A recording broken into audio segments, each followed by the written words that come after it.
Meerut central market प्रकरण को लेकर अब सेक्टर 2 में रहने वाले लोगों का दर्द खुलकर सामने आने लगा है।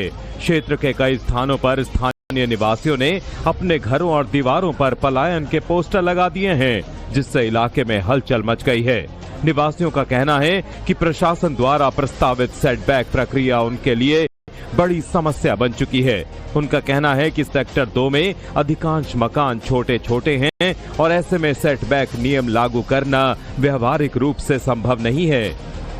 देखिएगा, 38 मीटर का मकान है, उसमें सेटबैक देने की गुंजाइश नहीं। देखो, कारोबार बंद हो गया, सुप्रीम कोर्ट के ऑर्डर की कोई अवहेलना नहीं है, सर माथे पर है वो आदेश, लेकिन सेटबैक नहीं दे सकते। इसलिए मन में यह सोचा कि इस मकान को बेच के जाते हैं यहाँ से और कहीं ऐसी जगह मकान ले लेंगे जहाँ 3 भाई आराम से रह लें, नौकरी कर लेंगे कहीं, कुछ ना। अब छोटे छोटे बच्चे हैं, पालने तो है ही। अब चाहते तो बहुत कुछ हो सकता था, अब नहीं चाह रहे तो उनकी मर्जी है सरकार की। हमारी सरकार पहले भी वही थी, अब भी वही है और बाद में वही रहेगी।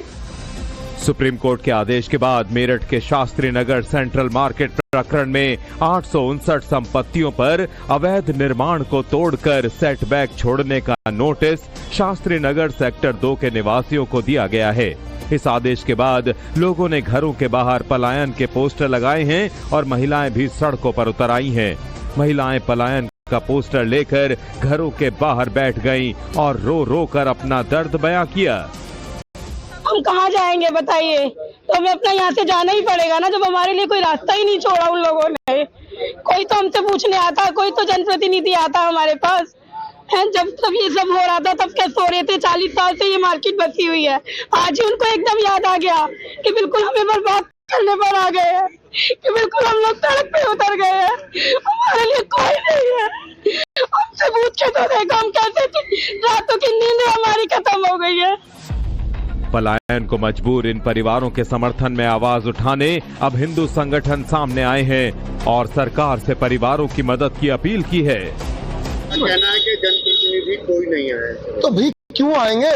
यदि उन्हें इनका साथ देना होता तो अब तक इनकी बात अब तक केंद्र सरकार के कानों में बिठा के आमने सामने बात होती और अब तक जो है बिल पास हो जाता और वो सुप्रीम कोर्ट में लग जाता।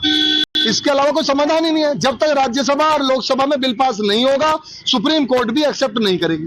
बाकी आप कुछ भी कर लो सुप्रीम कोर्ट में, लेकिन हाँ, जिस तरीके से इन्होंने पलायन के पोस्टर लगाए हैं, आज सुबह थाना एसएचओ नौचंदी वो आए और वो पोस्टर उतरवाने के लिए इनको जो है दबाव बनाया जा रहा।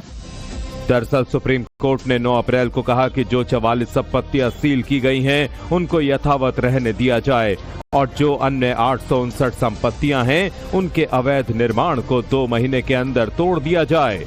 लेकिन निवासियों का सवाल है कि उनके घर तोड़ दिए जाएंगे तो वो रहेंगे कहां? पीड़ितों ने प्रशासन से समाधान निकालने की मांग की है।